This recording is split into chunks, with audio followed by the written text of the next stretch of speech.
Assalamualaikum warahmatullahi wabarakatuh. Perkenalkan, nama saya Muhammad Oke Kurniawan, asal kampus Sekolah Tinggi Ilmu Kesehatan Indonesia Maju atau STIKIM, Prodi S1 Keperawatan Reguler 2B. Nah, saya di sini akan menjelaskan sedikit tentang penyembuhan luka, farmakologi dasar, prinsip obat, dan asam basa. Materi yang pertama adalah penyembuhan luka. Apa sih itu luka? Luka adalah terputusnya integritas sel, jaringan, atau organ yang disebabkan oleh jenis cedera. Bisa karena tertusuk, teriris, terbentur benda tumpul, terbakar, dan lain-lain. Jenis-jenis luka ada 3. Ada luka superficial, luka partial thickness, dan luka full thickness. Luka superficial adalah luka yang terjadi hanya pada lapisan epidermis, yaitu lapisan kulit bagian luar. Yang kedua, luka partial thickness.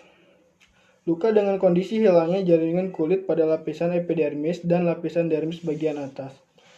Luka partial thickness memiliki 2 stadium, yaitu stadium yang pertama adalah kulit nampak berwarna merah, belum nampak lapisan epidermis yang hilang. Stadium 2, lapisan epidermis hilang atau lecet sampai dermis bagian atas. Luka yang ketiga adalah luka full thickness. Luka dengan kondisi jaringan kulit yang hilang pada lapisan epidermis, dermis, fascia, dan otot. Stadium 3-nya lapisan dermis hilang dan subkutan mengalami kerusakan. Dan sedangkan stadium 4, lapisan subkutan hingga otot dan tulang rusak. Faktor yang mempengaruhi penyembuhan luka yang pertama adalah umur. Pasien dewasa dan anak-anak akan lebih mudah untuk sembuh lukanya dibandingkan pasien yang telah usia lanjut. Hal ini terkait perubahan-perubahan yang terjadi pada orang tua. Seperti pada vaskuler telah terjadi aterosklerosis dan atrofi kapiler yang akan mengganggu kelancaran aliran darah menuju luka. Yang kedua, nutrisi. Jika seseorang mengalami kekurangan nutrisi seperti kurangnya vitamin A, vitamin C, protein, maka proliferasi dan pembentukan epitel sel baru akan terhambat. Yang ketiga, ada medikasi. Obat-obatan yang dikonsumsi pasien akan memperlambat proses penyembuhan luka. Contohnya seperti anti kanker, steroid, golongan steroid, aspirin, heparin, dan lain-lain. Yang keempat adalah kekebalan tubuh. Sistem kekebalan tubuh imunitas pasien yang lemah akan sangat berpengaruh pada proses penyembuhan luka. Contohnya seperti pada pasien HIV/AIDS. Yang kelima ada obesitas. Pasien yang memiliki berat badan berlebih rata-rata memiliki pembuluh darah yang kecil sehingga menyebabkan aliran darah menuju luka menjadi lama. Yang keenam, ada penyakit. Penyakit seperti diabetes mellitus, gagal ginjal, pokoknya penyakit yang berhubungan dengan imunitas dan adanya penyakit infeksi yang dialami pasien akan mengganggu proses penyembuhan luka. Yang ketujuh ada gaya hidup. Gaya hidup seperti merokok akan menurunkan jumlah hemoglobin yang berguna untuk mengangkut oksigen yang dibutuhkan untuk penyembuhan luka. Merokok juga dapat menyebabkan aliran darah tidak lancar karena terjadi peningkatan agregat platelet dalam sistem sirkulasi darah. Proses penyembuhan luka ditandai dengan adanya pemecahan katabolik, sel-sel yang mati, dan proses anabolik, pembentukan sel baru. Pada dasarnya, proses anabolik telah dimulai sesaat setelah terjadinya perlukaan. Fase pertama adalah fase inflamasi, di mana fase ini tubuh menghentikan pendarahan dan membersihkan luka dari bakteri, benda asing, sel-sel yang mati, dan lain-lain. Yang kedua, fase proliferasi. Proses kegiatan seluler yang penting pada fase ini adalah memperbaiki dan menyembuhkan luka ditandai dengan proliferasi sel. Jadi pada fase ini, luka sudah mulai diperbaiki dan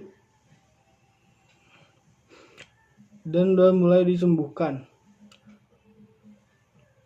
Lalu yang ketiga ada fase maturasi. Fase ini dimulai pada minggu ketiga setelah perlukaan dan berakhir kurang lebih 12 bulan. Tujuan fase maturasi adalah menyempurnakan bentuk jaringan baru menjadi jaringan penyembuhan yang kuat dan bermutu. Materi yang kedua adalah farmakologi dasar. Apa sih itu farmakologi? Farmakologi adalah ilmu yang mempelajari tentang obat. Sedangkan apa itu obat? Obat adalah racun yang dalam dosis tertentu dapat mencegah atau mengobati suatu penyakit. Penguji obat ada in silico, in vitro, in vivo, uji klinis 1-4, toksikologi, dan toksikologi. Regulasi obat. Yang pertama adalah narkotika dengan lambang plus di dalamnya.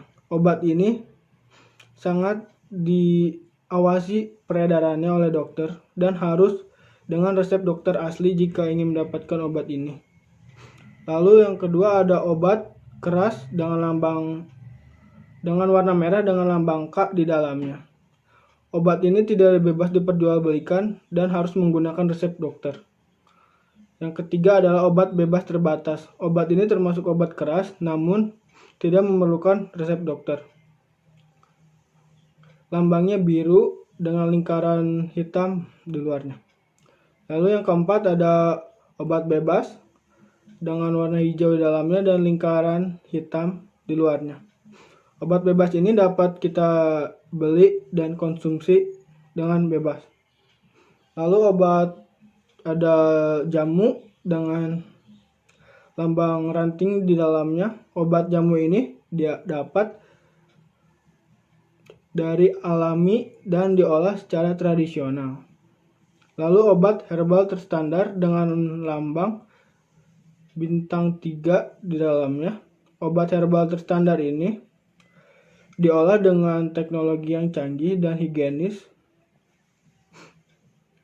tapi bahannya pun dia dapat dari alam. Lalu yang ke-7 ada fitofarmaka. Sama dengan OHT, fitofarmaka diolah dengan teknologi yang tinggi dan higienis. Namun, fitofarmaka sering dibarengi dengan obat-obat modern. Jenis-jenis obat. Yang pertama ada obat antiinflamasi. Obat antiinflamasi digunakan untuk mengurangi peradangan sehingga dapat mengurangi nyeri dan menurunkan demam. Contohnya obat asam mefenamat. Lalu yang kedua ada obat antiinfeksi. Golongan obat ini mengatasi masalah infeksi baik karena bakteri, virus, jamur, dan lain-lain. Antibakteri disebut antibiotik, beda dengan antivirus dan anti jamur. Contohnya penisilin, cefalosporin, amigdalglicosida, makrolida, dan lain-lain. Yang ketiga ada antikoligenik, adalah sekelompok zat yang menghambat aksi neurotransmitter asetilkolin pada sinapsis di sistem saraf pusat dan perifer. Dan secara luas persimpangan neuromuskuler, contohnya ipratropium dan glycopyrronium. Materi yang ketiga adalah prinsip obat. Yang pertama adalah rute pemberian obat. Oral. Pemberian oral, obat per oral adalah pemberian obat melalui mulut. Cara ini adalah cara yang paling umum dilakukan dengan tujuan mencegah, mengobati, mengurangi rasa sakit sesuai dengan efek terapi dari jenis obat. Contohnya seperti kapsul, tablet, pil, obat sirup, dan lain-lain. Yang kedua adalah tropikal, adalah obat yang cara pemberiannya bersifat lokal. Contohnya obat tetes mata, salep, obat tetes telinga, dan lain-lain yang bersifat lokal.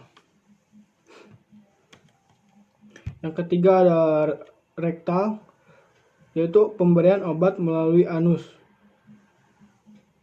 Yang keempat adalah intravaginal. Pemberian obat ini dikhususkan untuk wanita karena melalui vagina.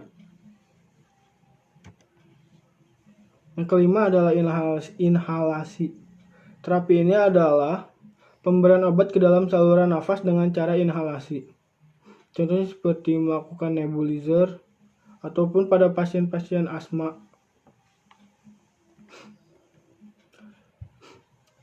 Selanjutnya adalah parenteral. Adalah pemberian obat tanpa melalui mulut, tapi langsung ke dalam pembuluh darah meliputi intrakutan, subkutan, intramuskular, intravena.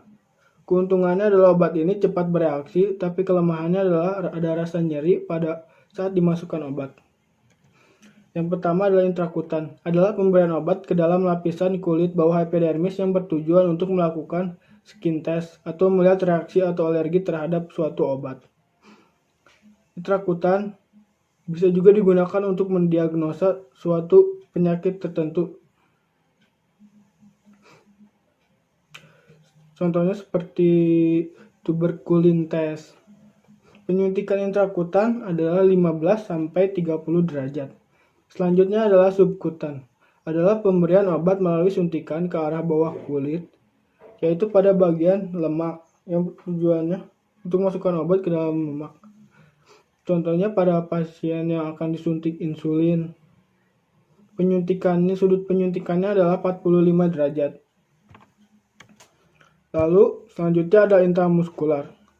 Intramuskular ada pemberian obat, memasukkan obat ke dalam jaringan otot atau muskular.